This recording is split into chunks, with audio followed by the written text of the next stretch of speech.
আচ্ছা, আগের ক্লাসে আমরা অ্যাঙ্কর ট্যাগ সম্পর্কে ডিটেইলসটা আরকি A to Z ডিটেইলস যেটা আছে জাস্ট জানলাম একটা। এখন আমরা ইমেজ ট্যাগ রিলেটেড কথা বলবো।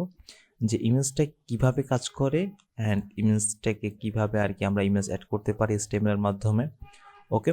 আর অনলাইন থেকে কিভাবে আমি ইমেজটাকে ডিরেক্ট এড করতে পারি। ঠিক আছে?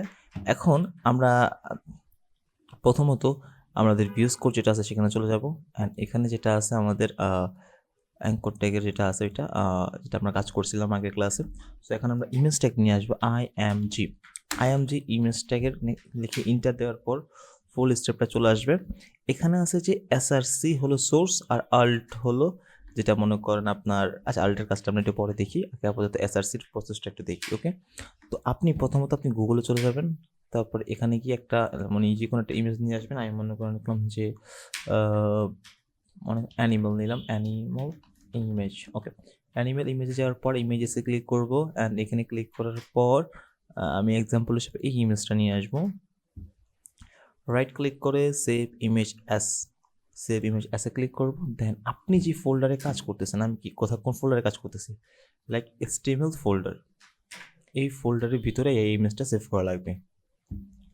দেন আমি কি করব, আমি আমার যেখানে আছে আমার ফোল্ডারের লোকেশন যেখানে আছে সেখানে আমি আর কি ইমেজটা সেভ করে দেবো। এখানে যাবে HTML ফোল্ডার, দেন এখানে গিয়ে ফাইল নেমের জায়গায় আমি লিখবো যে এটা আমাদের প্রোডাক্ট অ্যানিমাল ইমেজ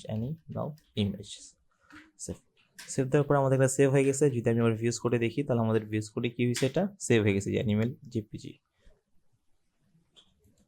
তারপরে কি হচ্ছে আমাদের এখানে আমি এখানে একটা স্ল্যাশ দিব।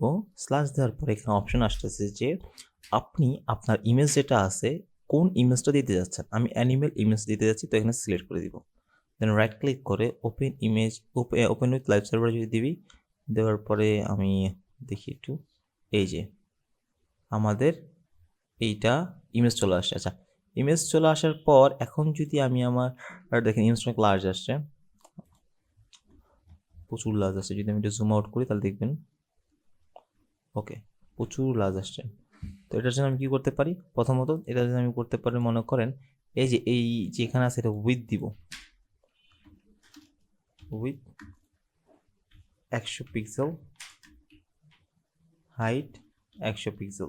ওকে, এটা উইথ অ্যান্ড হাইট কী করতেছে যে আমার এই ইমেজটাকে যেটা আছে এখানে কি এই ইমেজটা সেটাকে ছোটো করে দিছে। ঠিক আছে, তো এই উইথ আর হাইট কী করে, ইমেজকে ছোট করে দেয়। আমি যদি একটু এখানে আমাদের যে ডকুমেন্টেশন আছে এটা আমি অবশ্যই ডিসক্রিপশন বক্সে দিয়ে রাখবো। সো এখানে আমাদের এই যে ইমেজ এইভাবে আনছি যে আমাদের with and height, with 300 pixel, height 200 pixel, মানে এটা দিল্লি হয়েছে আর কি, আপনার যেটা মন চায়। আপনি চাইলে সিমিলারভাবে 300 পিক্সেলও দিতে পারেন, আর এটা 200 পিক্সেল দিতে পারেন বা 100 পিক্সেল, যেরকম আপনার সুবিধা হয় দিয়ে আপনি আউটপুট দেখতে পারেন। এটা সিমিলারভাবে ইমেজটাকে ওইরকমভাবে আর কি সুন্দর করে আর কি ক্যাপচার করে ফেলছে। সো ইমেজটাকে ছোটো করার জন্য উইথ অ্যান্ড হাইট এটা দেখলাম। দেন আমাদের এখানে আছে কি ফোল্ডারের ভিতরে কিভাবে ইমেজটাকে নিয়ে আসবো। আপনি মনে করেন এখানে একটা ফোল্ডার ক্রিয়েট করলেন, যেখানে গিয়ে একটা ফোল্ডার ইমেজেস নামে একটা ফোল্ডার ক্রিয়েট করলেন। সেই ইমেজেসের মধ্যে আপনি এই অ্যানিমাল ইমেজটাকে ধরে জাস্ট এটার ভিতরে রেখে দেবেন, মুভ দেওয়ার পরে তারপরে কী আছে, এটা কি আমার ফোল্ডারের ভিতরে আছে এই ইমেজটা। তো এটার জন্য আমি কী করতে পারি, আমি এটা রিমুভ করে ফেলি, স্ল্যাশ এখানে দিব। আমি এখানে গিয়ে ইমেজেস যে ফোল্ডার আছে এখানে যাব অ্যান্ড অ্যানিমেল ইমেজ যেটা আছে এটা নিয়ে দিয়ে দিব। তারপর যদি এখন দেখেন আমাদের এখানে আউটপুটটা দেখেন, এই দেখেন ইমেজটা চলে আসছে।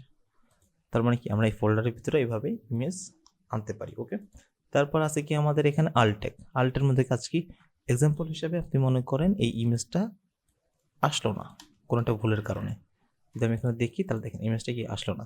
এখন এটা কি ইমেজ ছিল সেটা ইউজারকে বোঝানোর জন্য আমরা এই আল্ট যেটা আছে এটাকে আমরা ইউজ করি। সাপোজ মনে করেন কোনো একটা ইন্টারনেট ইস্যু কারণে আসলো না বা কোনো একটা কাজে আসলো না আর কি, হ্যাঁ, তো সেটার জন্য আমি কি করি, আল্ট মাধ্যমে আমরা বলে দিই যে এখানে আমাদের কি ইমেজ ছিল।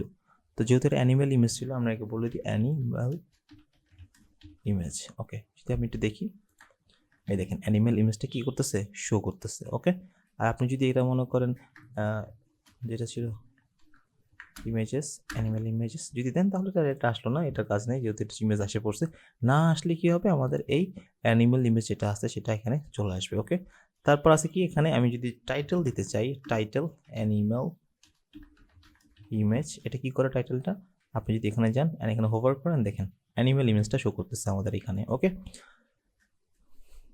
তারপরে দেখেন এখানে আমাদের তাহলে আমরা এটা দেখতে পারতেছি যে আমরা এখানে কিভাবে কম্পিউটারে সেভ করে আমাদের কম্পিউটারের থেকে কিভাবে আমি আমাদের ওয়েবসাইটের মধ্যে আমরা ইমেজ নিয়ে আসতে পারি। থার্ড স্টেপ হলো যে আমরা ডিরেক্ট ইন্টারনেট থেকে কিভাবে ইমেজ আনি। ঠিক আছে, আমি তো এই ইমেজটা নিয়েছি, আমি এক্সাম্পল হিসেবে মনে করেন এই ক্যাট যে ইমেজটা আছে, ক্যাট নাকি এটা কি বলে এটা আছে হোক, রাইট ক্লিক করে open image in new tab click করব।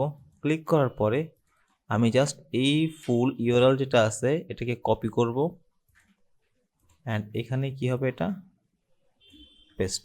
ওকে, পেস্ট করার পর আমি যদি আউটপুট দেখি, এই যে আমাদের ইমেজটা চলে আসছে। ওকে,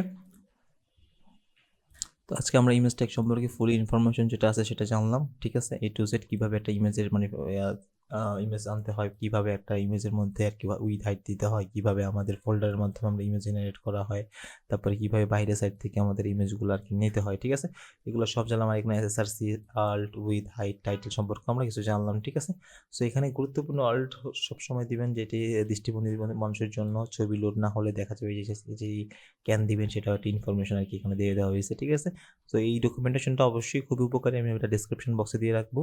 ঠিক আছে, আজকের মতো এখানেই থাক, সবাই ভালো থাকবেন, সুস্থ থাকবেন, আল্লাহ হাফিজ।